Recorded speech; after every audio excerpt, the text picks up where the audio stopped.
मी दीपिका राजा शेटकर, तालुका चिपळूण, जिल्हा रत्नागिरी, राज्य महाराष्ट्र याची रहिवासी.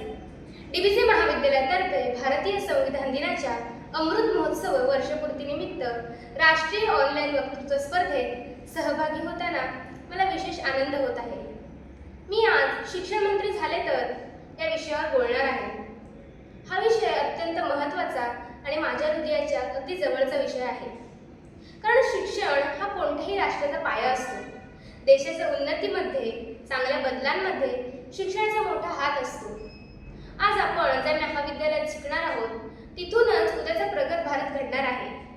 आज आपण जे विचार, शिक्षण घेणार आहोत त्याचाच प्रसार पुढच्या पिढीमध्ये होणार आहे. जर मला या राज्याची, देशाची शिक्षण मंत्री म्हणून सेवा करण्याची संधी मिळाली तर मी या पदाकडे फक्त अधिकार म्हणून नाही तर सर्वसामान्य विद्यार्थ्यांची प्रतिनिधित्वाची जबाबदारी म्हणून पाहिली. तसेच सर्वसामान्य विद्यार्थ्यांचा आवाज म्हणून पाहिली. शिक्षण व्यवस्थेत आमूलाग्र आणि सकारात्मक बदल घडवून आणेल हे माझे मुख्य ध्येय असेल.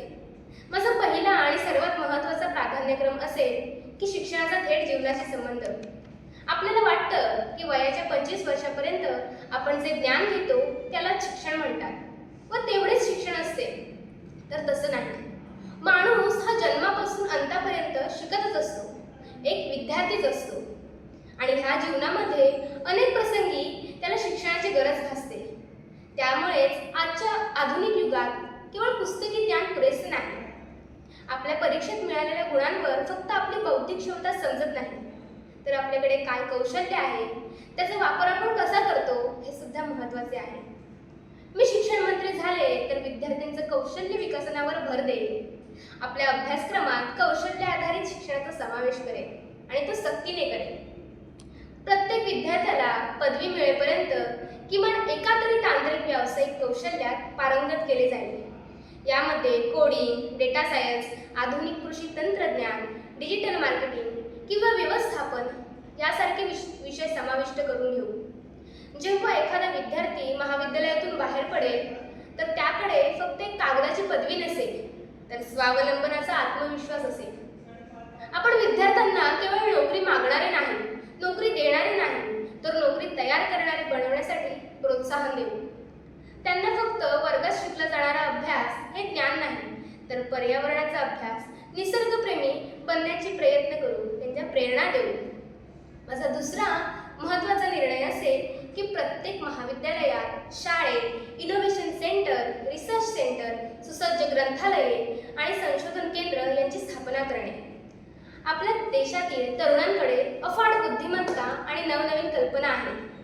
गरज आहे ती फक्त त्यांना योग्य व्यासपीठ मिळवून देण्याची, योग्य संसाधने मिळवून देण्याची.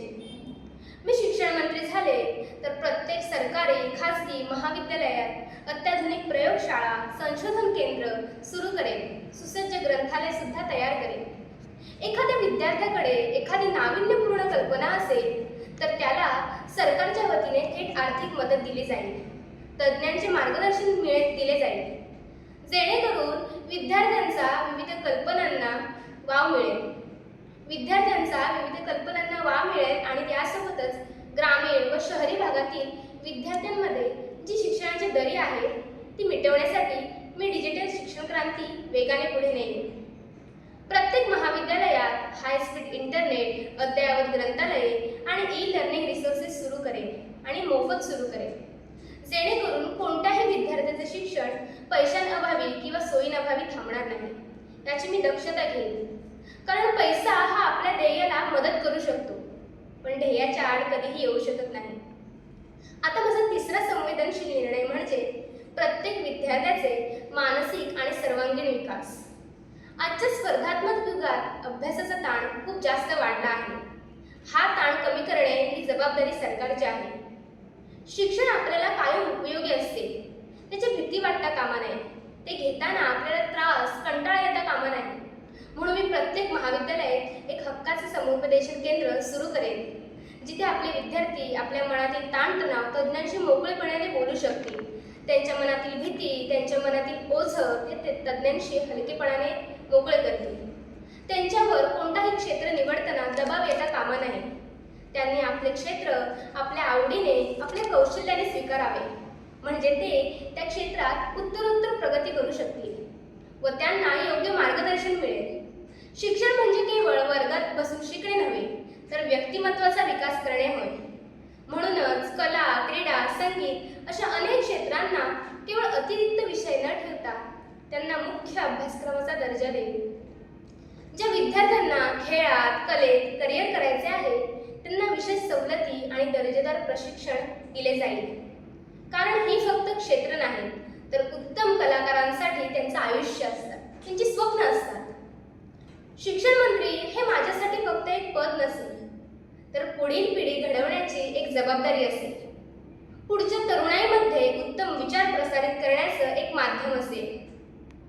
शिक्षण मंत्री होणे म्हणजे केवळ धोरण आखणे नव्हे, तर प्रत्येक विद्यार्थ्याच्या डोळ्यातील स्वप्नांना पंख देणे असते. मला अशी शिक्षण व्यवस्था निर्माण करायची आहे जिथे शिकणे हा एक आनंददायी प्रवास असेल, तिथे कुठलाही ताण नसेल. आपली तरुणाई केवळ सुशिक्षित नाही, तर सुसंस्कृत, संवेदनशील बनली पाहिजे. देशाचा अभिमान आणि भक्कम पाया सुद्धा बनली पाहिजे. शिक्षणाने माणसाचे मस्तक सुधारते आणि हे सुधारलेले मस्तक कोणासमोरही झुकत नाही. या विचाराला स्मरून मी गतिमान, पारदर्शक, प्रगत शिक्षण व्यवस्था निर्माण करण्यासाठी कायम कटिबद्ध राहील. मला विश्वास आहे की आपल्या सर्वांच्या सहकार्याने आपण हा सकारात्मक बदल नक्कीच घडवून आणू. तुम्ही सर्वांनी माझे हे विचार, माझं हे मत ऐकून घेतलं, त्याप्रमाणे मी तुमचे आभारी आहे, मनापासून आभारी आहे. धन्यवाद. जय हिंद, जय भारत.